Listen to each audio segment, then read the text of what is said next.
Hey, it's Raven Tactical here.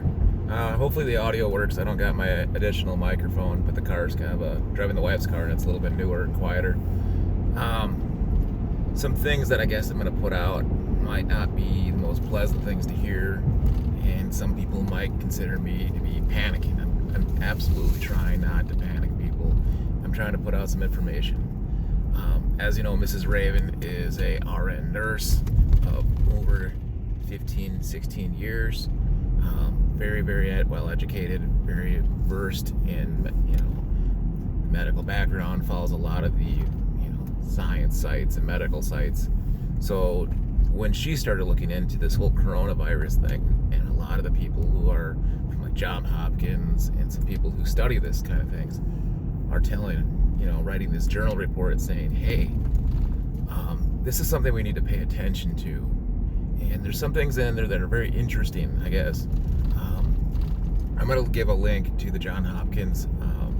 They have a live update going where basically any new infections, the deaths, people that have been healed are getting released onto this form. I'll put that in the link. One other thing, too, that I was interested in to learn was they are strongly suggesting that this was actually a well-engineered virus. The reason why, and I'm probably going to get the actual indication wrong, but if it's an AAC3 indicator, maybe Mrs. Raven can edit that out and put it in there. Well, Asians have a higher content of them in their lungs. And the problem is, this virus is directly going towards those inhibitors, those AC3 inhibitors or AC2 inhibitors in the lungs.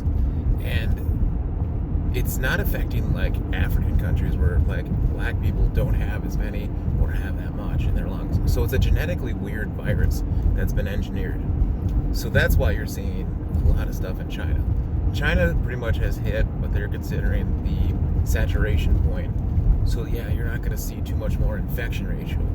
The thing with China is though, it's probably completely saturated, and now you're going to see the a die-off point, and they're overwhelmed. The numbers coming out of them aren't the truth.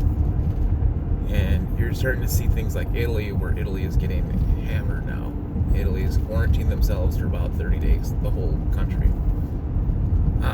Some other things to look into is we're starting to slowly see, as the small little things come over here, you're starting to see 3 states, New York, I think Washington, and California are starting to close off sections, not entirely. The predictions from some of these guys were talking about how the stock market would dive on Monday and Tuesday, and like last week, but then on Tuesday would have a boost. So they would say it would have a boost, and this week it might have a slow boost, but then following week, as more and more people get infected and more things are going on, the economy is going to basically spike again, downwards, starting around next week. The other side of the fact is you're going to start seeing schools closing, and you're already starting to see some colleges closing and stuff like that in other states, but there are going to be mass school closures. I mean, if you have a kid in school, they're putting things out right now saying, hey, here's our protocol, here's what's going to happen. Well, it's going to happen. It's just unfortunate. This virus will spread, and it's, according to the Johns Hopkins people, it's 10 times more lethal than the standard flu. It's just, right now you don't have as many people infected right now. As it spreads, so you basically have the concept of like exponentially people getting infected, right? So we're starting to see that here. People are exponentially getting infected. And the crazy thing is, it's getting worse. It's going to be worse for a long time. Like, you might see it by the end of summer. Basically, maybe it'll burn itself out at that point. But you're going to see, the long effects of this. So we're already starting to see it. People are panic buying things right now, like toilet paper and all this. But the other side of it is China makes the toilet paper too. So, understand that the things that you like, even in medicine and pharmaceutical drugs, a lot of the components come from China. So, I mean, we're a global world right now. We are connected through everything. And this is some of the effects. The Saudis tanked the oil crude prices on purpose. Why? Well, nobody's flying. Airlines are getting hit, so they're not making as much money doing it. They want to stay relevant, and they don't want to get bought, spike the prices and cause more panic. And two, if they raise the prices, we compete with them with sand drilling and sand mining. The other kind of concept that's really strange to me, and I think I'm almost forgetting about it, is this. The CDC and people like Ben Carlson, right? They are our top officials in our government to tell you what's going on, right? Now I'm going to play the devil's advocate on this angle of it. When Ben Carlson went up there and told everybody that it's okay, it's not as serious as we think it is, what if he's, and excuse me again, it's devil's advocate. What if he was lying? And not so much lying, but just hiding the truth. You know what would happen? You'd have people freaking out 100 times worse than they are now. And panicking, and rioting, and going through the streets, and, looting and stealing, and setting things on fire. And people would freak out. And so that's the thing. I like Ben Carlson. I think he's a good guy.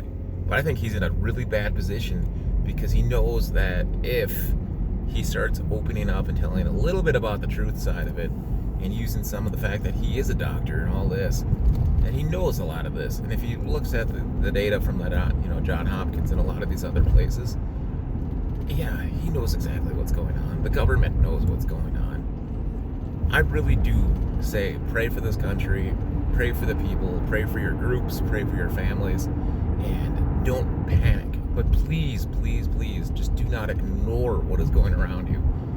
Keep alert, This is not the time to stick your head in the sand. It's fun to make jokes about it, and I get it. I'm making jokes too. But at the same point, at least be alert and be open to the concept that this is going to be worse than your standard flu. This will perhaps have a likelihood of killing more than the flu this year. I mean, we can't just ignore something that's this prevalent. I don't know when the last time in our history that we started quarantining sections off in our cities and states. I don't remember the last time a country like Italy quarantined themselves off like this. I don't know.